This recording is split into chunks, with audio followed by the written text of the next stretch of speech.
Hello friends, this is सूरज और हम लोग पब्लिक एडमिनिस्ट्रेशन से रिलेटेड एमसी की सीरीज देख रहे हैं। और इस सीरीज का पार्ट 15 है।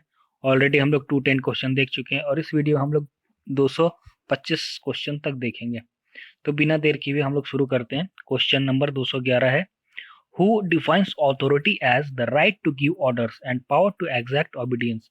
अथॉरिटी का डिफिनेशन ये किसने दिया था? Option A Chester Barnard, B Max Weber, C Henry Fayol और डी एल डी वाइट। ये डिफिनेशन किसने दिया था? तो इसका करेक्ट ऑप्शन क्या होगा? इसका करेक्ट ऑप्शन होगा ऑप्शन सी, हेनरी फ्यूल।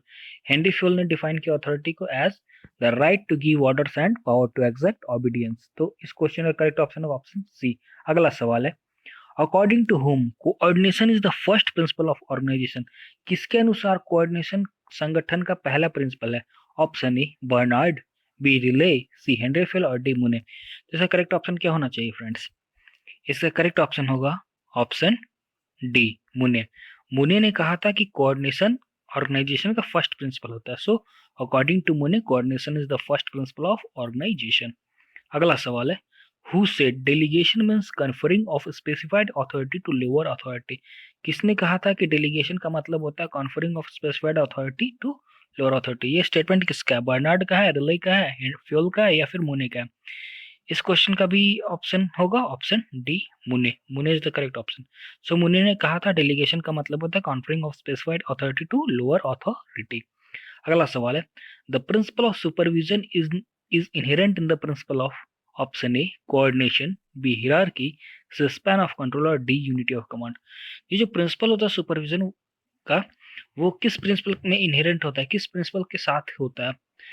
तो इसका ऑप्शन है आप लोग के सामने। तो इसका करेक्ट ऑप्शन क्या होगा? इसका करेक्ट ऑप्शन होगा option B, hierarchy. So the principle of supervision is inherent in the principle of hierarchy. अगला सवाल है, the office of the district collector in India is based on the principle of.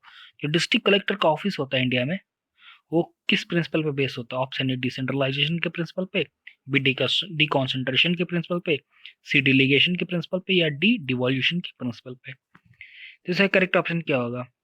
इसका correct option होगा option B, डिकॉन्सेंट्रेशन। तो जो district collector का office होता है इंडिया में, वो बेस होता है प्रिंसिपल ऑफ डिकॉन्सेंट्रेशन पे। So the office of the district collector in India is based on the principle of deconcentration. अब ये डिकॉन्सेंट्रेशन क्या होता है, ये जानने के लिए आप लोग आने वाले एमसीक्यूज को भी देखिए, तो आप लोगों को पता चल जाएगा। और पिछले एमसीक्यूज में भी थोड़ा बहुत डिकॉन्सेंट्रेशन के बारे में कवर किया गया है क्वेश्चन। अगला सवाल है, the acronym POSDCORB symbolises. Option A, the activities of the government, B, the activities of the organization, C, the activities of the administration or D, the activities of the manager। तो the acronym POSDCORB symbolizes क्या है? इसका correct option क्या होगा? इसका correct option होगा option option C, the activities of the administration. तो POSDCORB का जो मतलब होता है, मतलब एक्रोनिम पोस्ट कॉर्प सिंबलाइज करता है एक्टिविटीज ऑफ द एडमिनिस्ट्रेशन को, या पोस्ट कॉर्प रिलेटेड एडमिनिस्ट्रेशन की एक्टिविटी से। तो इस क्वेश्चन का करेक्ट ऑप्शन होगा ऑप्शन सी। अगला सवाल है, the essence of communication is. Communication का जरूरत क्यों है? Option A imparting knowledge, B sharing information, C sharing understanding और डी ट्रांसमिटिंग इंफॉर्मेशन। तो कम्युनिकेशन का जरूरत क्यों है? किसी को नॉलेज देने के लिए, किसी इंफॉर्मेशन को शेयर करने के लिए, अपनी अंडरस्टैंडिंग को शेयर करने के लिए, या फिर कुछ इंफॉर्मेशन को बांटने के लिए, किसी को देने के लिए। इसका करेक्ट ऑप्शन क्या होगा? इसका करेक्ट ऑप्शन होगा ऑप्शन बी, शेयरिंग इन्फॉर्मेशन। अगर हम लोग कभी भी कम्युनिकेशन करते हैं, वो सामने वालों को कुछ इन्फॉर्मेशन देने के लिए करते हैं ना। इम्पार्टिंग नॉलेज तो नहीं होगा। जरूरी नहीं कि आप हर बार किसी से कम्युनिकेशन करो, किसी से बातचीत करो तो उसे कुछ नॉलेज ही दे रहे हो, ऐसा तो जरूरी नहीं है। और शेयरिंग अंडरस्टैंडिंग मतलब आप जो समझ रहे हो, आप जो बोल रहे हो और आप जो समझते हो किसी बात का मतलब, जरूरी नहीं वो सामने वाले भी वही मतलब समझे, तो शेयरिंग अंडरस्टैंडिंग तो नहीं होगा। ट्रांसमिटिंग इन्फॉर्मेशन, सिर्फ इन्फॉर्मेशन तो ट्रांसमिट नहीं करना, आप कुछ भी बोल दो। आपको मान लो आपको फ्रेंच नहीं आता है, हम आपसे फ्रेंच में बात कर लिया, आपको पता ही नहीं चल रहा क्या बोल रहा है, हम तो आपको बोल रहे हैं लेकिन आपको समझ नहीं आ रहा है। तो इसका करेक्ट ऑप्शन होगा option B, sharing information. So the essence of communication is sharing information. तो इस क्वेश्चन में जो सबसे करेक्ट ऑप्शन है इसमें, वो है ऑप्शन बी, शेयरिंग इन्फॉर्मेशन। अगला सवाल है, the concept of administrative development got crystallised in the hands of. Option A Edward Weidner, B Dwight Waldo, C Gulick और डी फ्रेडरिक्स। ये जो एडमिनिस्ट्रेटिव डेवलपमेंट कहा है प्रिंसिपल, इसके बारे में ज्यादा अच्छे तरीके से किसने बात किया था? ये करेक्ट ऑप्शन क्या होना चाहिए फ्रेंड्स? इसका करेक्ट ऑप्शन होगा option B, Dwight Waldo. Dwight Waldo ने एडमिनिस्ट्रेटिव डेवलपमेंट और डेवलपमेंट ऑफ एडमिनिस्ट्रेशन, दो चीज के बारे में बहुत अच्छे तरीके से बात किया था, जो हम लोग आने वाले क्वेश्चन में और इस बारे में कवर करेंगे चीज को। अगला सवाल है, the state is everywhere it leaves hardly a gap, the statement explains the concept of. ये स्टेटमेंट काफी पॉपुलर है, ये स्टेटमेंट जो है the state is everywhere it leaves hardly a gap, ये स्टेटमेंट काफी पॉपुलर है। तो इस क्वेश्चन में ये पूछ रहा है कि ये स्टेटमेंट किस कॉन्सेप्ट को बताता है? ऑप्शन ए, डेमोक्रेटिक स्टेट के बारे में बता रहा है, बी, फेडरल स्टेट के बारे में, सी, पोलिस स्टेट, या डी, वेलफेयर स्टेट।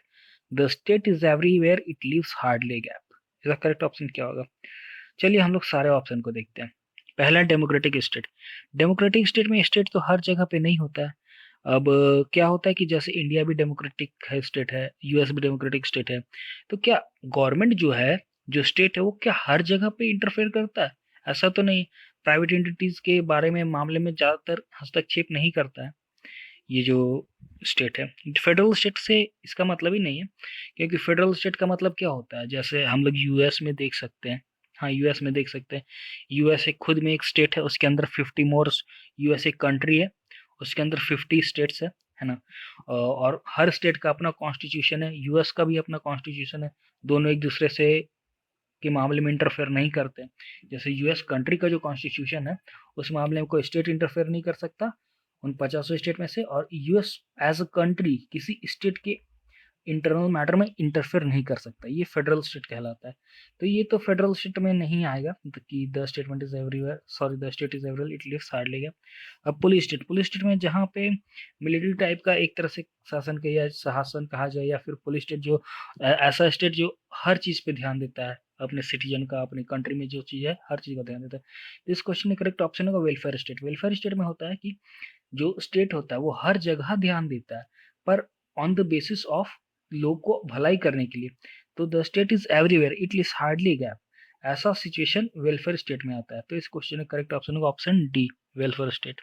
अगला सवाल है, bye whom communication is defined as shared understanding of a shared purpose। Communication को किसने डिफाइन किया था share understanding of a shared purpose के तौर पे? Option A, C I Barnard, B, Millett, C, Simon, और D, Ordway Tead. Correct option होगा option B, Millett. Millett ने कहा था कम्युनिकेशन को डिफाइन किया था as shared understanding of a shared purpose. Friends, आप लोग को इस वीडियो में काफ़ी ज़्यादा स्टेटमेंट बेस्ड क्वेश्चन भी करवा दिया जा रहा है, ताकि अगर कुछ वैसा आए तो एग्जाम में आप लोग अच्छे से आंसर कर सको। अगला सवाल है, the first theorist who developed communication as a significant aspect of organisational behaviour is. Option A, C I Barnard, B, Henry Fayol, C, Simon, D, Waldo, Dwight Waldo. तो यहाँ पे ये पूछ रहा है कि वो पहले थ्योरिस्ट कौन थे जिसने कम्युनिकेशन का महत्व देखा था, ऑर्गेनाइजेशनल बिहेवियर में कम्युनिकेशन का महत्व को समझा था और बताया था लोगों को कम्युनिकेशन का महत्व किसी भी ऑर्गेनाइजेशनल बिहेवियर में। तो इसका करेक्ट ऑप्शन होगा option A, C I Barnard. तो C I Barnard was the first theorist who developed communication as a significant aspect of organisational behaviour. अगला सवाल है, the four fold classification of bureaucracy was given by. Option A, Karl Marx, B, F M Marx, C, Max Weber, और D, none of above, इनमें से कोई नहीं।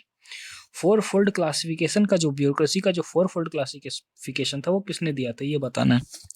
तो इस क्वेश्चन का करेक्ट ऑप्शन क्या होगा? इस क्वेश्चन का करेक्ट ऑप्शन होगा option B, F M marks.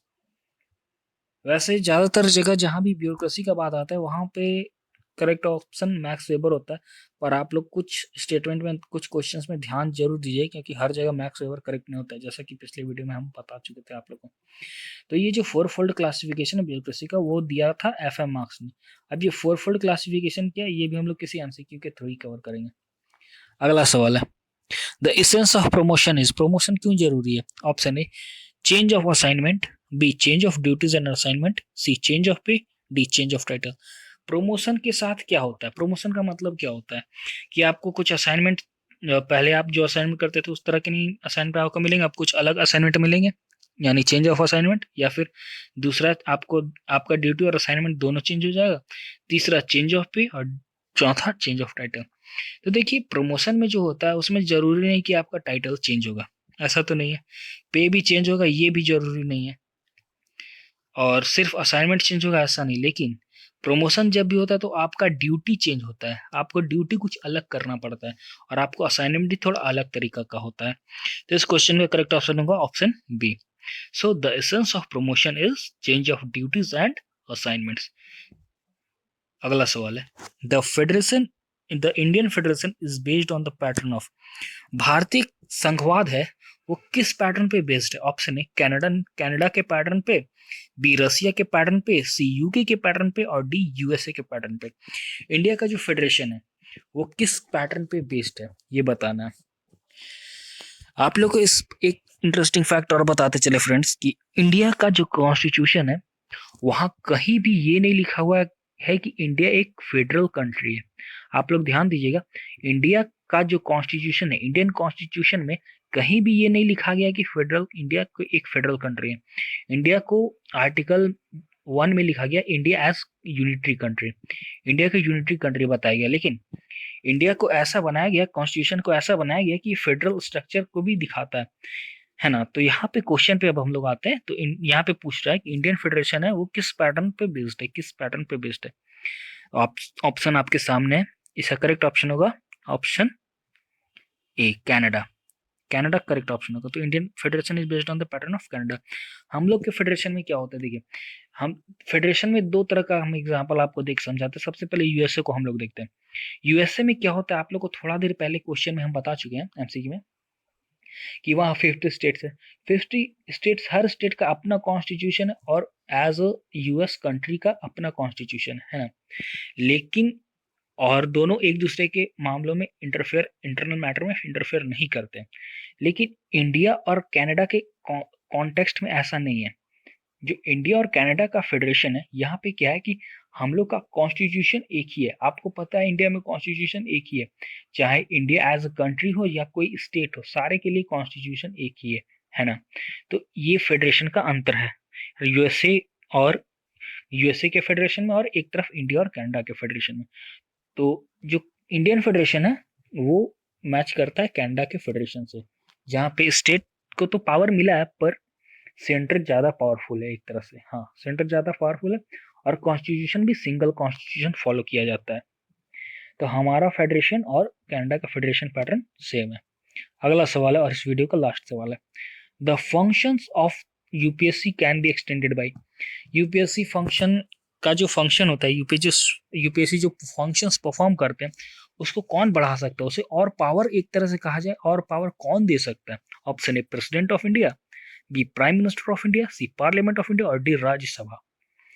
तो यूपीएससी का जो फंक्शन है या फिर उसका जो पावर मिलेगा उसको कौन बढ़ा सकता है? तो इसका करेक्ट ऑप्शन क्या होना चाहिए? इसका करेक्ट ऑप्शन होगा option C parliament. Parliament can extend the functions of UPSC और can give more power to UPSC. इस क्वेश्चन करेक्ट ऑप्शन होगा ऑप्शन सी। ये इस वीडियो का लास्ट क्वेश्चन था। आप लोग को ये वीडियो कैसा लगा कमेंट करके बताइए, और अच्छा लगा हो तो शेयर भी कीजिएगा, और कोई फीडबैक हो या किसी तरह का क्वेश्चन हो तो भी बताइएगा।